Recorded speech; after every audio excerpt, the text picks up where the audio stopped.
Welcome to Austin Eras, where we explore Austin's transformation into a 21st century boomtown and the voices shaping its past, present, and future. Welcome to the Austin Eras podcast. I'm your host, Adam Flagg, and I'm really excited to introduce our guest today, Nathan Ryan. Nathan, we've known each other a long time. Mm-hmm. You're a serial entrepreneur, Civic leader. I think on your website, 4-time founder, 2-time CEO. Mm-hmm. You're here in Austin, Texas. You're the managing partner currently of Goff Policy.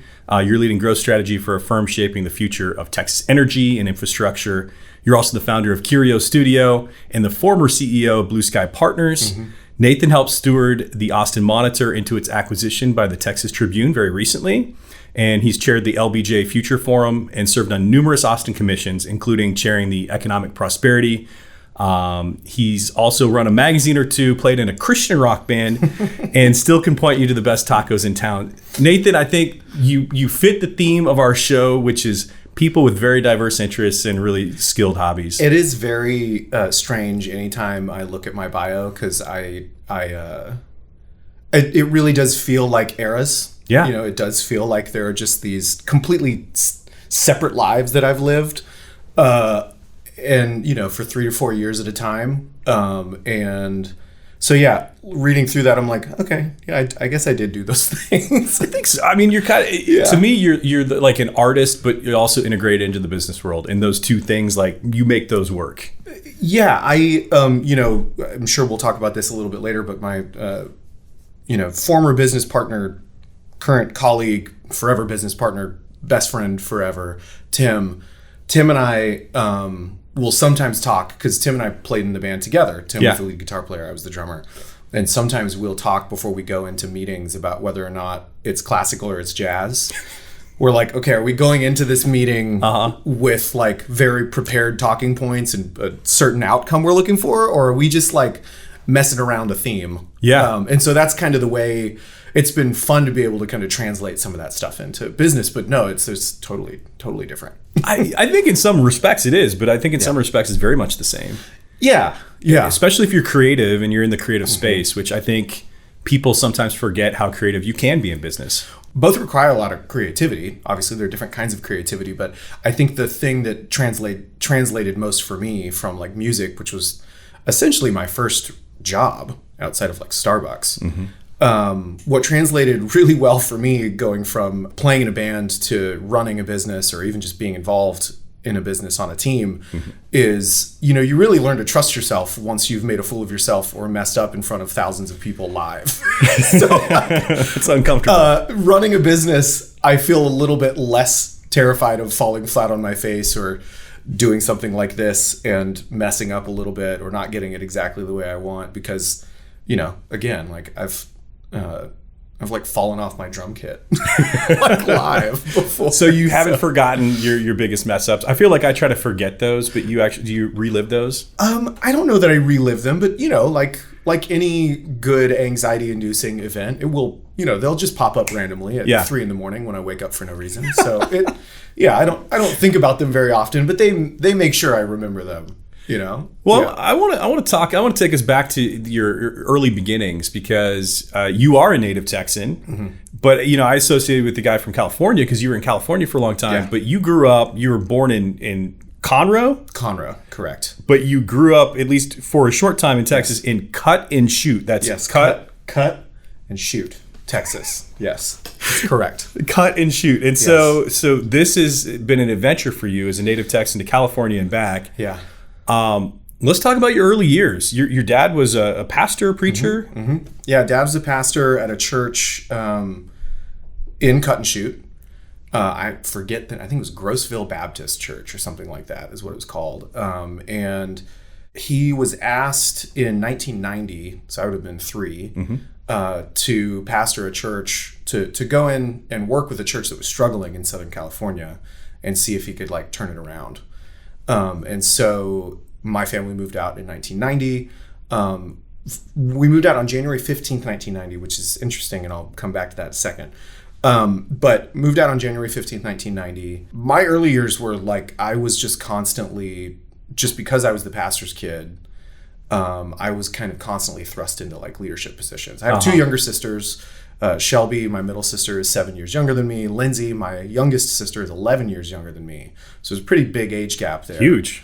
I think I lived in the same house as Lindsay because I started touring at 15 or 16. I think I felt like I lived in the same house as Lindsay for like 3 years before I, got married. Okay. At the age of like 22. But my dad being a pastor meant that me and my two sisters were often just like in de facto leadership positions. And that'll do something to you as a kid. You grow up really quick. And I started learning how to play drums by just sitting behind the drummer at church. We'd have 2 or 3 services and I would sit through one in the crowd, but then I would sneak behind like backstage and I would watch the drummer. And then eventually the drummer at the time, his name was Brad, he invited me to like learn how to play during sound check. He would give me lessons and all that kind of stuff. And my dad was very supportive. And then they got like an electronic bongo kit, and they very smartly let me play with them in the services. But they turned it on for me in my monitor, but they actually had it off. Like out. No. Like there were no bongos playing like in the crowd. Okay. Because I was not good. But I thought I was helping. I thought I was playing. But this is at the age of like 11 or 12, right? But you must have gotten good fairly quickly. Yeah. And then I really picked up drums. The fun thing about this story, I think, is just it really was just like a I'm bored at church sort of thing. Mm-hmm. And I would be around for setup and sound check and tear down. And music is way more fun than like putting chairs out. And so I would help with all the sound setup and all that. But the person who really taught me how to play drums, his name was Eddie, and he was the keyboard like piano player. Eddie really taught me how to think about music, like as a, not just think about drums as like theory, hitting a thing. Yeah. Eddie really taught me to think about like,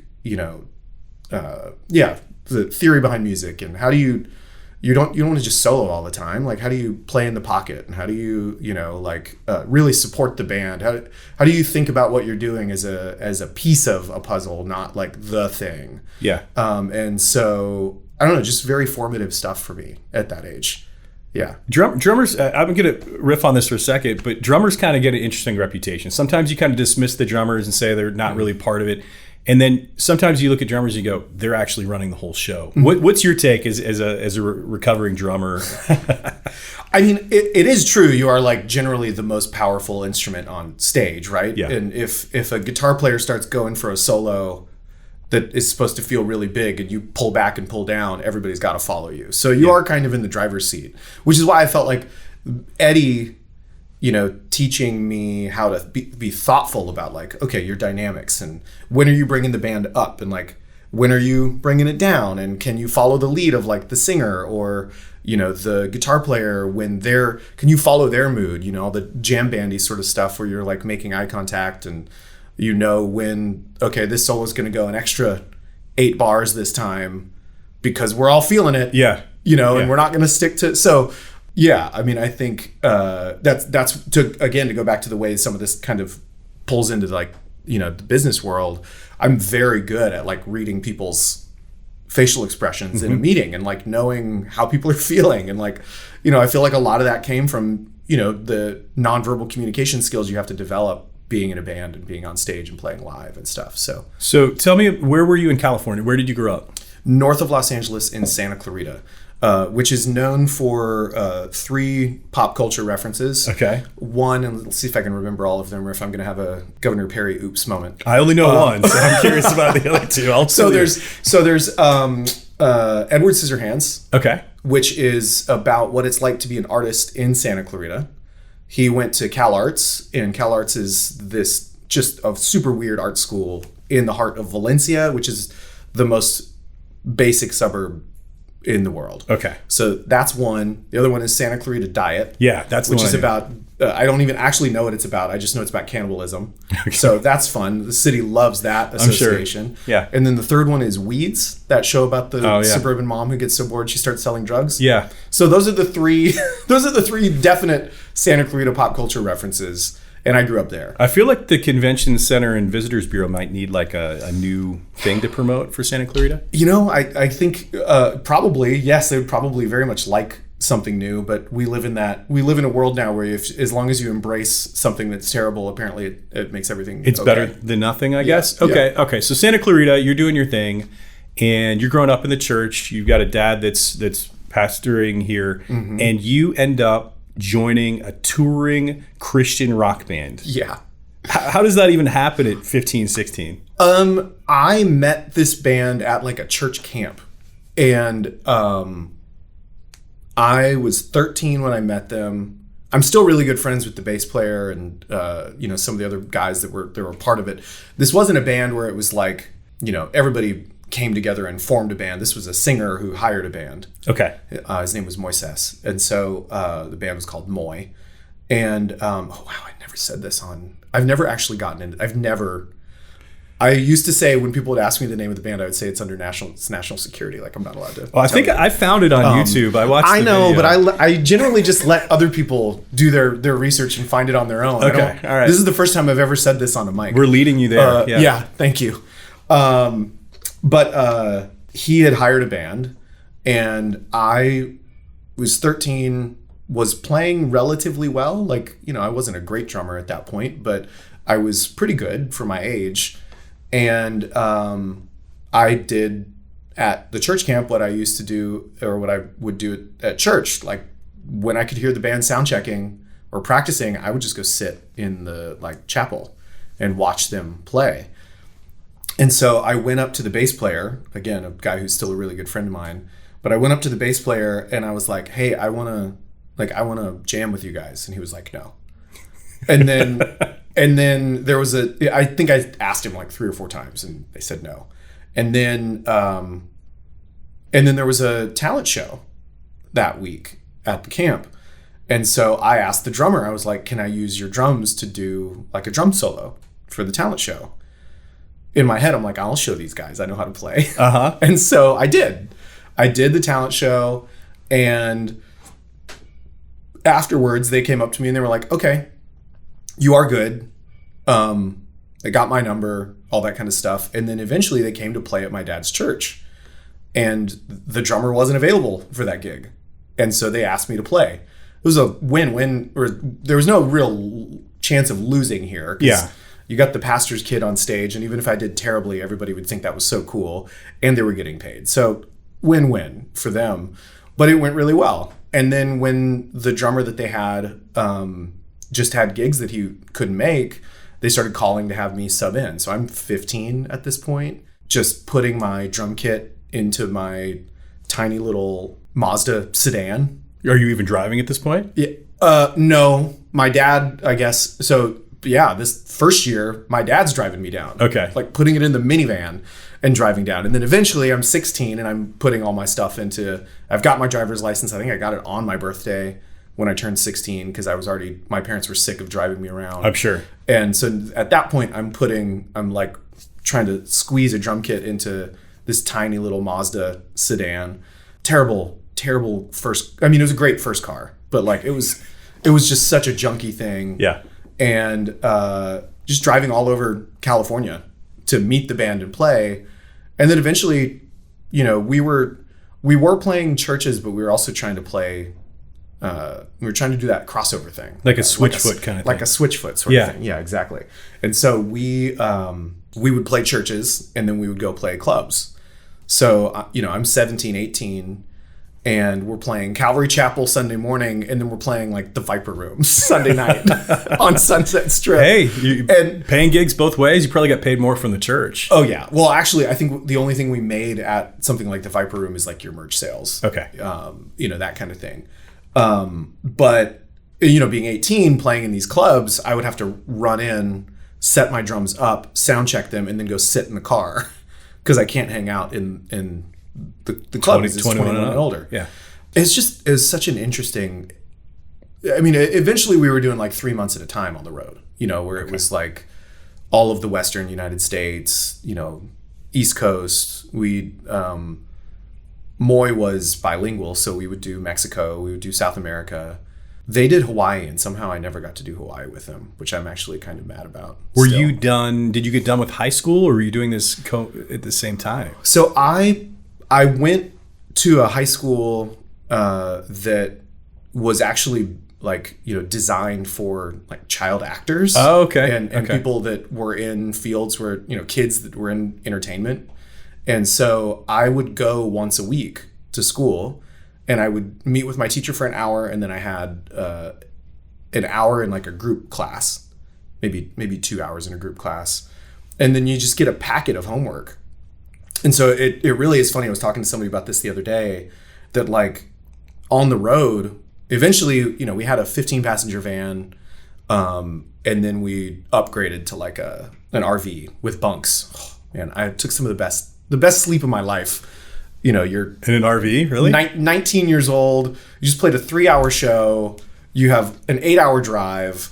And I had a Spider-Man pillow in the back, and I just drooled on this thing and would pass out. It was amazing. Well, I just want to know kind of how it began and how it ended. So tell me a little bit more about like where it stopped. I was 22. So I graduated high school, and at 22, I had gotten married, and I figured making more than $125 a gig was going to be necessary. And so I started doing graphic design work on the road to, make flyers and stuff like that for shows. I started, designing CDs and designing, packaging for those and all that stuff. And then I ended up getting asked to go work at Disney. There were some family friends that worked for Disney in packaging, and it was a guy named Brad, and he got hired in a like a senior VP of design role, and hired me as a junior designer, and that was kind of the transition there. So you're in Anaheim? You're actually No, where are you I at? was in Glendale, Burbank. Okay. So at their corporate offices. So that, they have the original studio in Glendale, and then in Burbank, about 20 minutes away, 20 minutes away, they've got like Imagineering and publishing and all of their toys and stuff like that. So I was in one of those buildings. So you do your stint at Disney. I think you did a stint, maybe another kind of agency, something like that. Next thing I know, if I'm looking at your career trajectory, you're at Toy. You're at TOI. Yeah, ironically, yes. Moy and Toy. Yeah. How? I don't know. How? But how also, and how in the role? Yeah. Like, where does that happen, and how does that happen? Well, I've always been pretty entrepreneurial, and my friends were starting an agency. It was my friend Antonio and my friend Dave, and they were starting an agency. And I had a real interest in not being in a corporate environment. And so Antonio and I, this is a very small blip in a side thing, but Antonio and I started a co-working space together and had an investor pull out last minute, which I learned a lot about the value of contracts through that. And so Antonio and I were already working together on that when he was starting Toy with Dave. And I had left Disney. I had a few clients on my own. Disney was still a client of mine. And I liked the idea of working with these guys. But I told them I didn't want to be a designer. I wanted to actually go into like the management side. I wanted to work with people, manage people. And so it was a good opportunity for me to kind of, once again, like transition, from the band to design. The through line was I started designing for the band because I was interested in designing for the band. And that gave me the skills to take the design gigs when they came my way after I left the band. And then with leaving Disney and moving into Toy, I discovered being in those environments that I liked designing, but I actually really just liked the strategy of like building a business. And so when I had the opportunity to work with Antonio and Dave, and Antonio wanted to be in a creative position and Dave wanted to be in like a sales brand building position, I was like, well, I want to be like a project manager or ops. And so I moved pretty quickly from designer to project manager to director of operations to COO and then eventually to CEO. And that was the job that I had when I moved to Austin. And we had an LA office, which is where we started. We had a San Francisco office. We worked very closely with, basically acquired a company out of Buenos Aires in Argentina, and the time difference between Argentina and LA was just so much that when we were looking for where a fourth office should be, Austin made a lot of sense. So you come to Austin. What year was that? 2015. 2015. Oh, I wanted to loop back to this. January 15th, 2015. That's right. So somehow it was exactly 25 years to the day that my family moved. My family moved January 15th, 1990. And then I moved back January 15th, 2015. I remember driving, it was me and my ex-wife, Amanda, who were still on very good terms. So I just want to say that. Hi. Shout out to Amanda. Yeah. Me and Amanda are driving, and we were like maybe 4 hours out of Santa Clarita, and my mom calls and she's crying, and we're like, Mom, I haven't been gone that long. Like, why are you crying? She's like, I just pulled out the photo album, and I was looking through the photo album for the year that we moved to California, and I just noticed it's the same date. It's January 15th. And so, I don't know, I thought that was That's special. It's a fun little tidbit. I think so. A little wink from the universe, Now I know that I want to talk about Tim Seaton for a second, because you and Tim have been linked as far back as the band or further? A little further than that, yeah. I mean, we met in high school, like at church. He went to a different high school than me. Tim's a couple years younger than I am.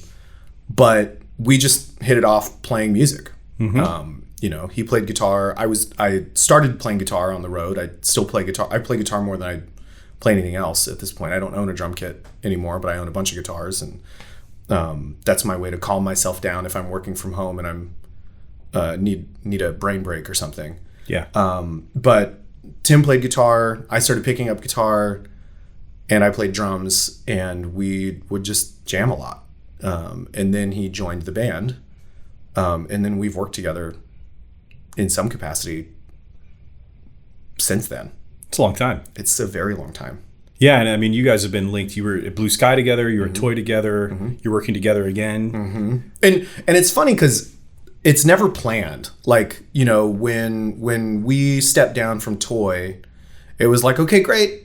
That was fun. We worked together for 3 or 4 years. It was like, okay, we did the band thing. We did Toy, like, haha. What do you want to do now? We like go to get beers and talk about what we want to do. And then we ended up starting Blue Sky Partners with Matt, who I know you had on here. Yeah, Matt recently. Glazer. Yeah, so we started Blue Sky Partners with Matt in 2017. And it was like, haha, we're working together again. And then we ran this company for almost 8 years together. And then when Blue Sky Partners pivoted and we exited last year, it was the same thing. It was like, okay, great. Like, that was fun. Haha, we did 3 in a row. Like, good to work with you. What are you going to do next? And then this opportunity with Eric Goff and Goff Policy came up.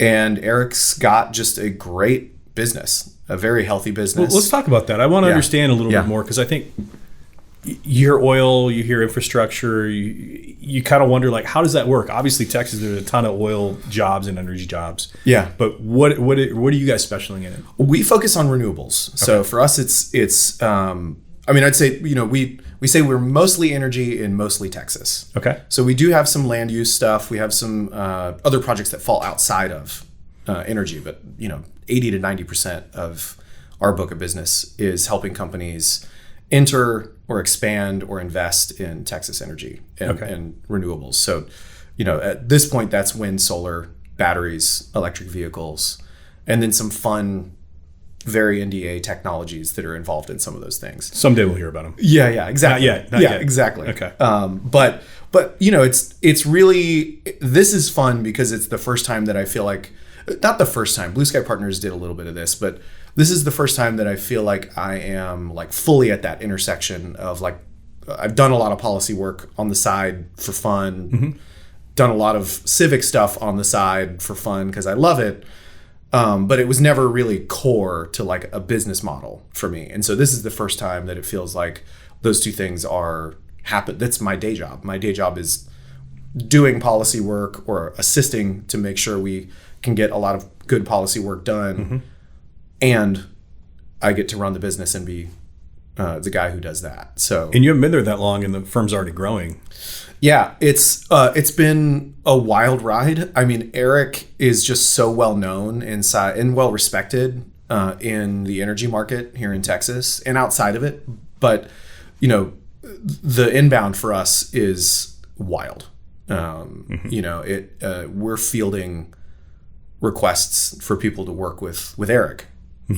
constantly. And so we've the company was 3 people when I started, and then Tim came in, and that was 4, and now we're at 5, and we'll probably be at 6 by the end of the year, with some new policy analysts coming on board to kind of give Eric a little bit more breathing room, which he definitely needs. So there's real opportunity though. When we talk about renewables in Texas and where things are going, you have mandates from cities saying, hey, we need this. And I think for a while it was like, hey, we just got to pump money into this, and they didn't really know where. I assume now it's more, let's make this a little bit more accessible, and here's where we're going to regulate, and here's where we're going to push for a different policy. Well, Texas doesn't talk about this very much, but Texas is the largest renewables producer in the country. We beat California. And part of the reason we beat California in that is that it's not tax credits necessarily. It's just that there's so much land and there's so much sunshine. And there are tax reasons to put some of these things on your land, but you can also just make revenue. So if you're a landowner and you've got a big stretch of land that you don't know what to do with, putting a few wind turbines or solar on your land is a good way to put that land to work for you, And so, there's tons of that. And then obviously with data centers coming online, everybody is thinking about how much energy those are going to consume. And so there's tons of interest in, more efficient technologies and things like that. And we're in the middle of a lot of that stuff right now, which is really fascinating. So I want to ask a question, and I wouldn't say I'm skilled at this. I've heard Public Utilities Commission talk a little bit here and there. But we have our own Texas grid, right? We have our own grid in Texas. Yeah. So you've got renewables, it feeds into the grid. So if the grid goes down, everything goes down with it. There's no way even around renewables unless you have a direct link between the renewable to your energy source. So tell me a little bit about at least I've got a very rudimentary understanding. What is Texas doing with the grid? I mean, I'm very curious about this. Eric. Okay. You're gonna have. I'll do my best. Okay. You can ask me the question. I'll do my best, but I might just say you should have Eric on. Okay. It might be my answer. I think my question is just simply, how is Texas figuring this out, and how do we get in a position where if we are going to have the responsibility of our own grid for the state of Texas, how do we make sure we get that modernized to a point where if power goes out, we don't lose it for 6 weeks, 8 weeks, a month, 3 months, whatever. I will say a lot has been done. A lot has been done since the 2021 freeze, which I know traumatized everyone, including myself. A lot has been done to strengthen the grid and make it more resilient. It kind of was, and as part of my onboarding, I'm asking a lot of these questions to Eric myself, and him running me through all of the sort of safeguards, how much capacity we've added, so that we don't hit that ceiling so easily.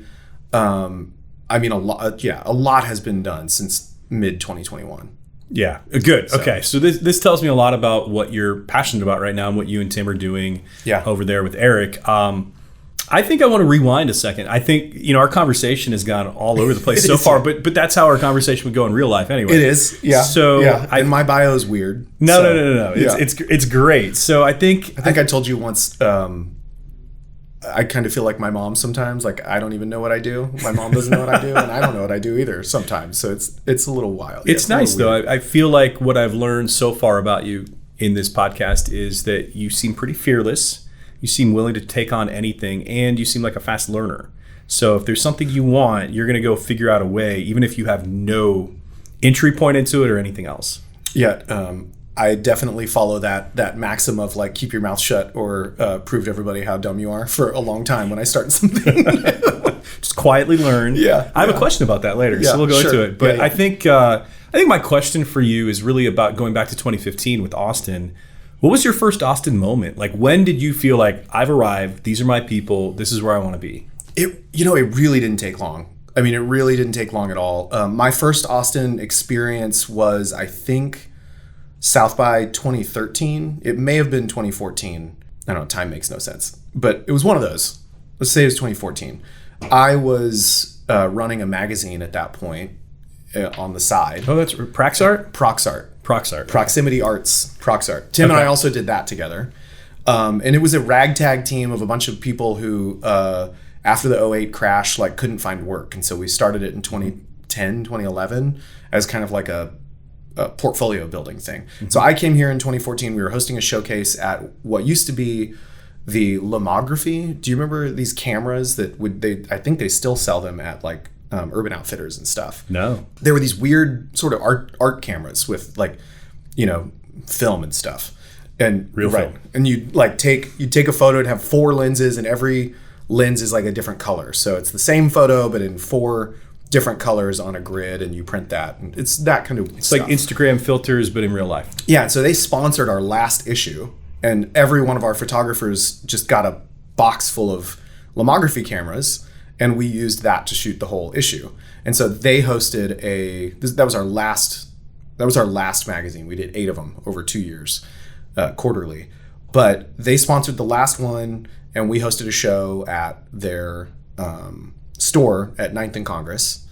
And it was 2 days of music.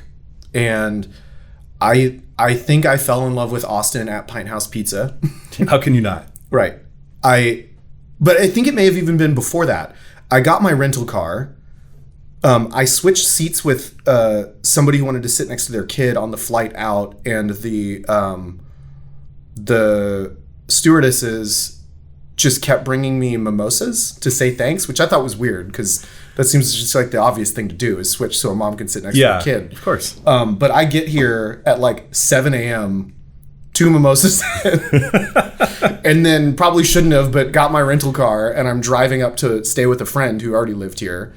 And I turn on the radio, and somehow Gary Clark Jr.'s song Travis County from the Black and Blue album came on the radio while I'm driving into Travis County. And I was like, this feels good. Yeah, it does. And then I ended up meeting friends at Pint House Pizza later, and who couldn't fall in love with Pint House Pizza? It's fantastic. Right up the street from us. Well, I think maybe my deeper question is, we get a lot of, don't California my Texas, and, Californians stop moving to Austin. But it seems like a pretty tight link between people that come from California that come to Austin. Mm-hmm. Maybe not Texas in general. I don't know. We'll talk cut and shoot differently. Sure. But I think my question for you is, what about the cultures do you think are aligned that made it smooth for you personally?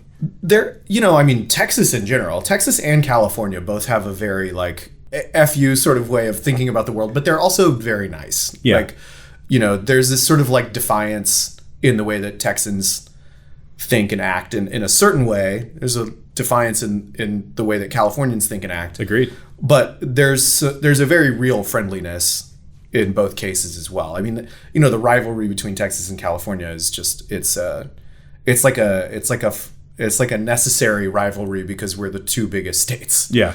It's like, why? Of course, we're going to compete with one another. We're 2 biggest states and could not be more politically opposite. Yeah. And so there's like a real rivalry, and then there's kind of like a put-on rivalry, essentially. I think so. Yeah. I mean, and every city in the world wants growth, and then once they start experiencing it, they want less of it. And so yeah. I think people moved here because it's awesome. And I moved here because it's awesome, and I still, when I go and I should say with Blue Sky Partners, when we were doing our workforce development work, we'd work in cities like Birmingham and Tulsa and Bowling Green, Kentucky, and stuff like that. And I would always talk about just how sticky Austin's culture is.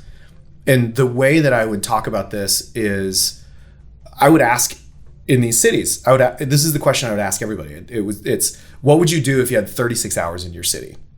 And in Austin, when you ask that, you get a pretty, like, everybody's answer is like 70% aligned. Yeah. I'm writing this down. I love that question. It's great. Yeah. And what I saw in these other cities that were starting to grow is the questions were the answers were maybe 20% aligned. And I feel like part of what makes Austin so sticky is that you're going to come here, you're going to eat breakfast tacos, you're going to go do something outdoorsy, whether it's on Lady Bird Lake or it's on the trail or it's on Shoal Creek or, Barton Springs or whatever. You're going to get some barbecue. You're going to go take a nap because you drank too much at lunch. You're going to go get some Tex-Mex, and you're going to go find some live music. And then you're going to try to do it again. And the thing for me is I still try to recreate that day, which was kind of my first trip to Austin, right? My first trip to Austin was basically doing that. And now that I've been here for almost 11 years, if I have a random Saturday that's open, I basically do that. Yeah, you recreate it. I like it. You know what I mean? And to me, that's why so many people move here, is because they experience that, and that is like all the things people want. You know? I agree. That sticky culture really stands out to me. I think. Well, I'll share. I'm actually wearing a shirt. It's a Roberto Clemente shirt. I went to a Pirates game this last weekend. I went to Pittsburgh. Went with a friend who's into economic development, city planning, and we just went for fun and had a good time. But the experience I have in Pittsburgh, I'm sure if I asked other people, what did you do in Pittsburgh? I'm sure I'm going to get 10 different answers. Pittsburgh's an older city, older infrastructure, a lot of things. I think part of what makes Austin interesting is you don't necessarily have the 200-year-old buildings. You don't necessarily have the 10 history museums that you got to hit. So there's a little bit more pushing you to experience rather than pushing you to learn. Right. And I think in today's world, with the experiential culture we have, especially with millennials down to Gen Z, it's like, I want to experience. I don't want to like exchange this ticket just to say I went there. Right. And I think Austin's really captured that in that way. Totally. Austin's this fun town where you can be really highly planned if you want to, but you can also be completely spontaneous. Yeah. And, you know, like you can just, I've started doing this thing now that I live south that I feel like I should have been doing for my entire 11 years here, which is just at least once a week, I'm just popping into, you know, Saxon Pub or Sea Boys or Continental Club or Elephant Room, and I'm not even looking at who's playing. I have no idea. Doesn't I'm matter. just going to pay the cover and I'm going to go in, and every single time, I love it. What's that look like? What's the magic of you showing up? What's the feeling you get regardless of who's playing? What does that feel like for you? That's a good question. I will say, you know, at Sea Boys, you know, you're going to get a little bit of like funk, maybe a little bit of funk rock. At Continental, you know, you're going to get some country rock. At Elephant Room, you know, you're going to get jazz. You know, at Saxon, you kind of have no idea what you're going to get, but it's going to be singer-songwriter probably. Bob Schneider once a week. Yeah, exactly. But like, so I think for me, it's that I think the way it feels is I have an approximate idea of what I want to feel. You know, I want to feel sad and drink like a Lone Star. I'll go to Continental. Yeah. Because it's probably going to be a sad country artist and I can drink a very cheap, cold Lone Star beer. If I want to feel really energized, I'm probably going to do like Elephant Room or Sea Boys. And if I want to just have a really damn good time, I'm going to go to Saxon. I just love the element of, I love the sort of surprise that comes with discovering a new artist.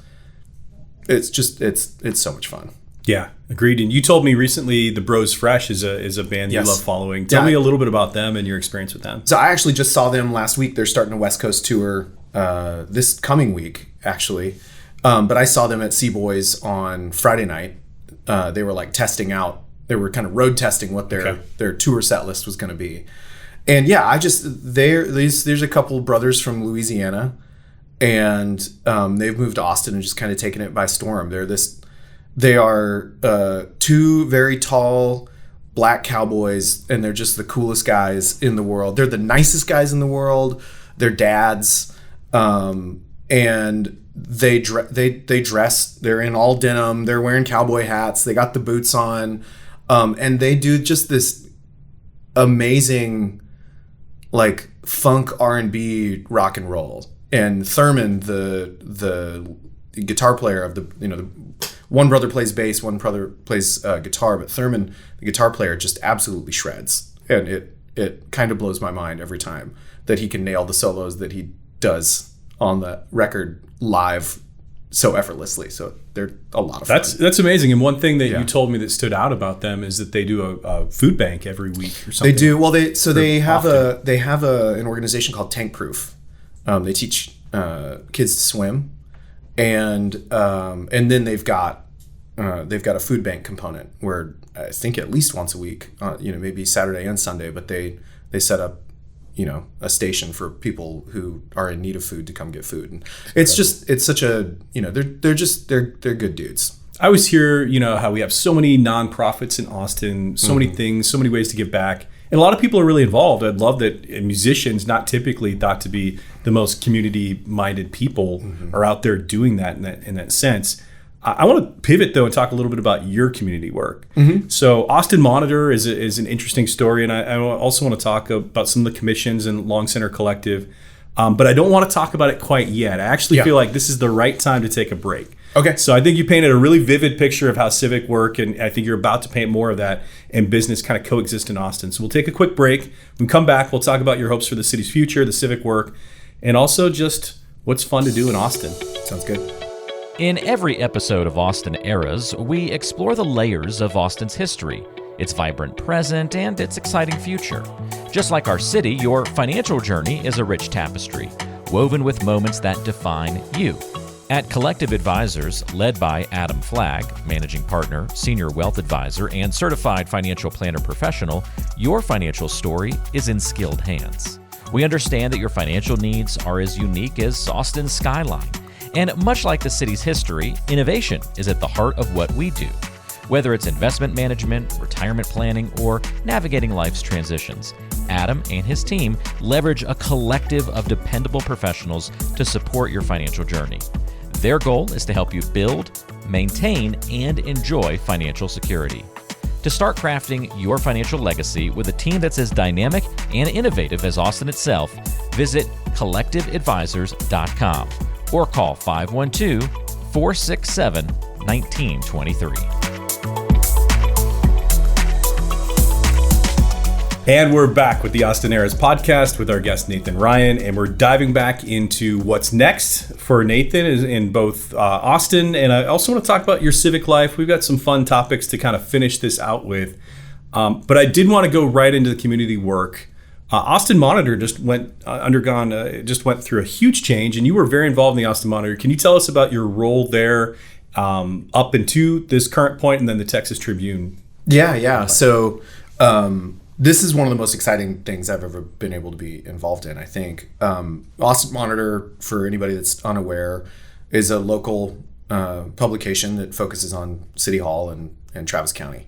Mostly City Hall, but it's all the nerdy stuff that happens at City Hall. It's all the commissions. There's 80 plus commissions at the city. That's a lot. 80 plus? 80 plus. And a lot of discussion and decisions happen at the commission level before they go to council.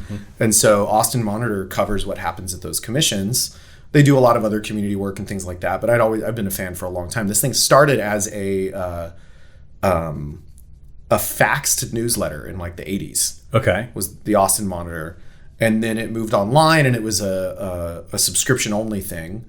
And so I joined the board. My friend Dan Graham asked me to join the board in, I believe it was 2021. And he had just, made Notley, his company, his fund had just made, a pretty big investment in the Monitor. And they were kind of reshaping the board. And so Dan asked me to join. And he specifically wanted me to focus on helping him rethink the model from subscription-based to membership model, where it's a, none of the articles are behind a paywall, that sort of thing. And so I ran the strategic planning committee that figured out what that shift was going to look like, what the gaps could look like, and then the implementation plan for it. And as a part of that, we hired a CEO. His name is Joel Gross. Joel's a very good friend of mine. He did a phenomenal job running the organization for about 3 years. And in the last year and a half or so, we had been talking with the Texas Tribune, who is now launching, and I'm sure everybody knows the Texas Tribune, but they're, a nonprofit news outlet based here in Austin that covers state politics. And the Austin Monitor was a nonprofit news outlet that focused on local politics. And the Tribune wanted to start setting up local news outlets around the state. And as a part of that process, we thought it made sense for them to acquire the Monitor, and they did too. And so it was about a 1.5 year process of getting all of our ducks in a row. And it just went through officially, I think, 2 months ago. Yeah. It's a big deal. They're ramping it up in other cities too. So this is a good start for Austin, but they're going Waco, they're doing San Antonio. Yep. So, and in some cases they're starting a newsroom from scratch. Nothing like this exists. But in Austin, they were able to take something and move it under the Tribune. So, the staff is now working out of the Tribune offices here. They're about to unveil a name change and a new logo and all that kind of stuff. So I'm excited about that. And it's, I don't know. I feel like very few things in the world we live in are more important than accurate information, and good journalists are necessary for that. Journalists that ask tough questions and get to the bottom of things. Okay, so that's what's going on Austin Monitor, but you also served on the place making the news, which is the commissions. Tell me about your experience, because economic prosperity is one of the commissions you spent quite a bit of time on. I was on that for 4 years. I was appointed by Councilmember Paige Ellis from District 8. And I was appointed in 2019, and we very quickly had to figure out how to deal with like Texas Open Meetings Act and technology issues when the pandemic hit. Oh, yeah. So we, I think I had 4 or 5 in-person meetings at City Hall before the pandemic came down, and then we moved online. And so, but my first few meetings were, when homelessness was the topic. I really appreciated that experience specifically, because that commission I served on 2 other commissions. I served on the Urban Transportation Commission and the Ethics Review Commission. But both of those have very specific charters. And what I liked about economic prosperity is almost anything is an economic issue at some point.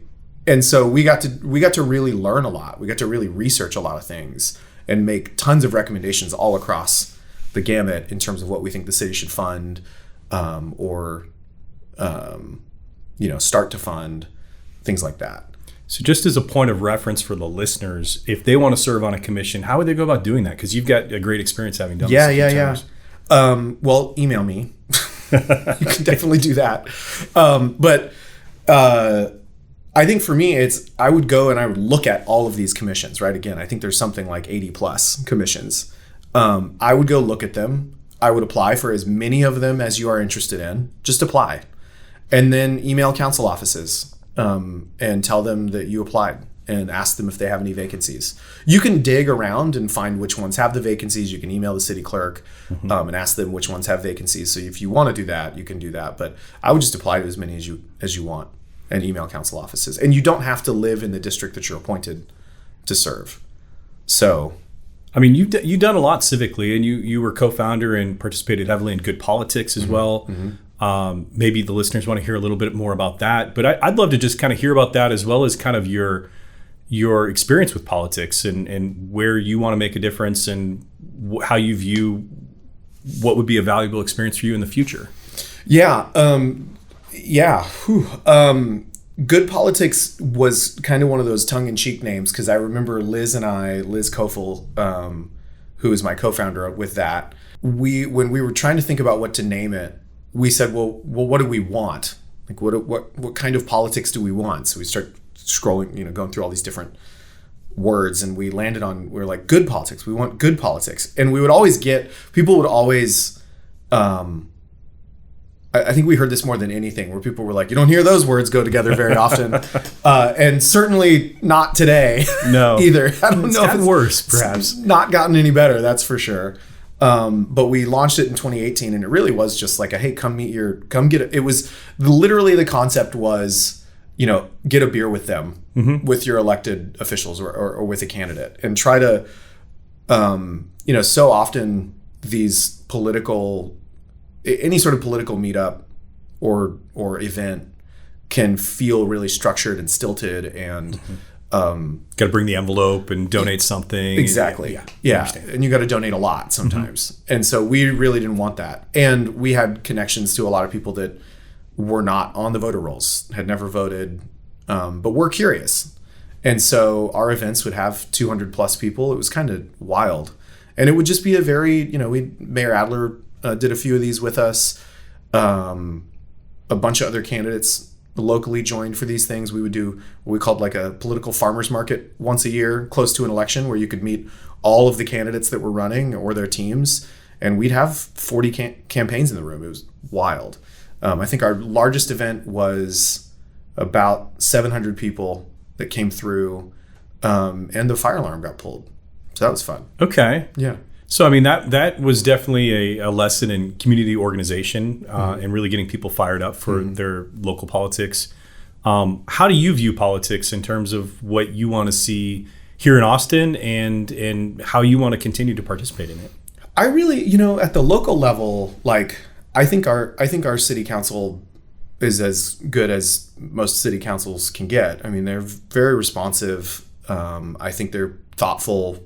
I think they listen to constituent needs most of the time. So I really can appreciate the council that we have currently and the council that we've had since I've lived here. Mm-hmm. Obviously, I don't agree with every decision, or that's impossible. Yeah. But I do think that their hearts and their heads are in the right place, and I really appreciate that. In general, though, I just wish people could focus on problems and problem solving more. Politics is inherently political, obviously, but I do wish that there could be a lot less ego in it. I don't know that that's possible in the world that we live in, or in politics in general. I don't know that that's ever been possible. You kind of need a big ego to go do that. But at the state level, nationally, especially, I wish people could get the ego out of the way and really focus on problem solving. We have thousands of years of that not happening historically. I know. The challenge is, can we evolve beyond that? I know. I'm a very hopeful, positive guy, and I'd struggle to be hopeful and be positive on that at the moment. But that's what it's for. I wanted to point out one more kind of community thing you're doing, which is the Long Center Collective, which I just received an email invite recently. Yes. I've recognized almost all the committee members.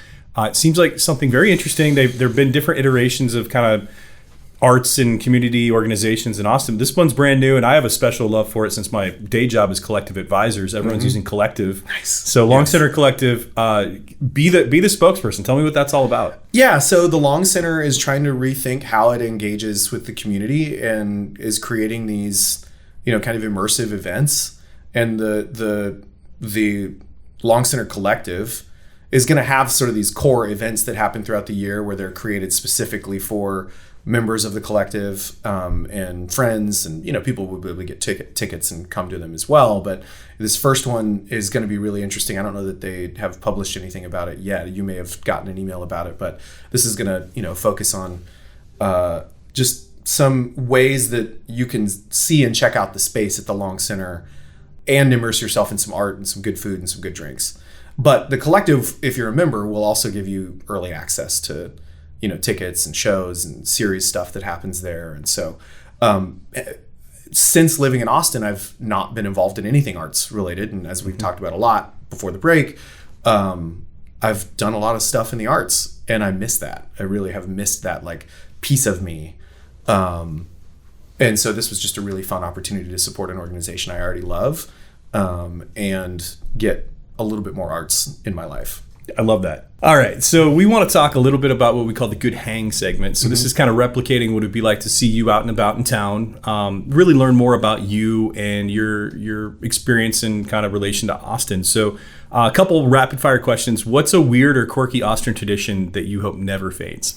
Given the news this year about all the changes in leadership and all that, I've always thought South by Southwest is the weirdest thing that happens in Austin, and I hope it never fades. I hope it goes back to the weird, quirky origins of it. I have some concerns, right? The convention center closing, the remodel, the change in leadership. I mean, we'll see. I have some concerns. I hope it never goes away. I love that the World's Fair comes to us once a year, so that we get to keep that. The World's Fair. I like that. Okay, we've been talking a lot about music. What album or artist will always remind you of your Austin era? What reminds you of Austin? Gary Clark Jr., Black and Blue, for sure. I mean, it was what I was listening to the first time I came to Austin on my own. And it was what came on the radio when I drove in. But that Black and Blue record from Gary Clark Jr. is always definitely going to remind me of Austin. Okay. I had a question similar to this, but I'm going to use the same question you gave me, or that you brought up earlier, which is, what would you do if you had 36 hours in the city? What would you do? Yeah, honestly, like I said, specifically, yes, places. Yes. Okay. So there is a new taco shop around the corner from it's not new. It's actually quite old, and I don't remember. It's new to me. Okay. I don't remember the name of it. But I would wake up. I'd go to my gym, which I live around the corner from, and then I would walk to this taco shop that is so new to me, I don't remember the name. And maybe I'm just gatekeeping. Maybe I don't want to tell you. So I don't want, I don't want all of your millions of listeners to be showing up. Sounds right. But it's around the corner. So I'd wake up, I'd go to the gym, I'd go get some tacos, take my dogs on a walk after that. And then, I would want to go find some water. So I would definitely do, I love Barton Springs. But I really like the triple threat combo of Deep Eddy and then Pool Burger and Deep Eddy Cabaret. Okay. And I like to just go to Deep Eddy Pool for as long as I want, bring a book or meet some friends there, and then go get a burger and a Mai Tai, and then maybe go back to the pool, but I'm probably sunburnt because, it just takes an hour. And then, so go from Pool Burger up to Deep Eddy Cabaret, go home, shower, and then go hit Seaboys.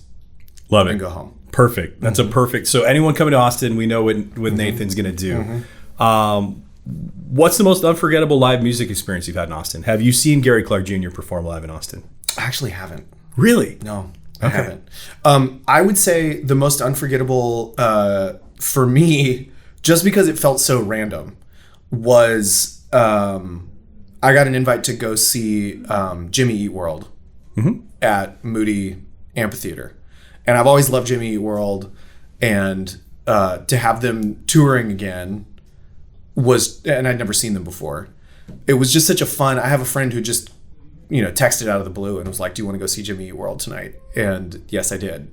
And I that's another thing I love about Austin is I do have a lot of friends who just randomly have extra tickets, and most of these big acts come through. Yeah. And so it's great. It's great. Yeah. Jimmy World's been at it, 30 years probably? Yeah. Yeah. And they can still pull it off. They're still pretty good. And they don't feel old, even though they've been around 30 years. Yes, exactly. Yeah. I've seen them at Stubbs and the old emos on 6th and Red River. That was the old emo. I don't even know, you weren't here when that. Okay. No, I wasn't. Yeah. They moved out of there. This one's a tough question. If you had a magic wand to fix one challenge in Austin today, what would it be and why? I would give us the map we voted for the 2020 Project Connect map. I would, and it would just be like immediately, if I could wave the magic wand, the light rail on that map would all exist right now. And I would use it all the time because driving sucks. Yeah, another experience in Pittsburgh this past weekend was the fact that they have a free subway in their downtown, and they have the tram that goes up the big hill, the Duquesne Incline. It feels so hard to try to manufacture infrastructure in a city that grew faster than anyone expected. Totally. Yeah, and don't get me wrong, I love a road trip. I do like driving. I don't like driving in cities, though. Yeah. I think cities are much more fun in a public transit scenario. Agreed. What's something you've been dreaming about doing personally or professionally that you haven't said out loud yet? I do think I want to play live music again. I don't know that I want to do the singer-songwriter thing. Okay. But I do think I want to play on a stage again. If someone wants to check out you playing, you've got on your Instagram Queen of California John Mayer. Yeah, that's on there. I found that. I got bored one day. And I was like, let's see what happens. We'll get some more Instagram followers for you. Yeah. Perfect. Last and final question. If you could meet and talk with one Austinite, living or dead, who would it be and why? It would be LBJ. It'd be President Lyndon Baines Johnson. I was on the board of the LBJ Future Forum. Yeah. And talk about a fascinating individual who was so complicated and problematic, and also ended up doing some of the most transformative things possible at the in the presidency. So yeah, it'd be him. Nathan, I just want to thank you so much for your journey, your passions, your perspective on what makes you who you are and what your journey's been like in Austin as well. For anyone who wants to connect with your work or follow your adventures, we'll make sure to link it all up on our website, social media channels. Again, Nathan, thank you for joining the Austin Eras podcast. Thanks so much for having me. This was tons of fun. Yeah. Appreciate it. Yeah. Austin Eras, featuring Adam Flagg, is brought to you by Collective Advisors. Collective Advisors offers investment advisory services through CWM LLC, an SEC-registered investment advisor. Guests on Austin Eras are not affiliates of CWM LLC, and opinions expressed by guests may not reflect those of CWM LLC. This show is intended for educational and entertainment purposes and is not intended to provide specific legal, tax, or other professional advice. For a comprehensive review of your personal situation, always consult with a qualified professional.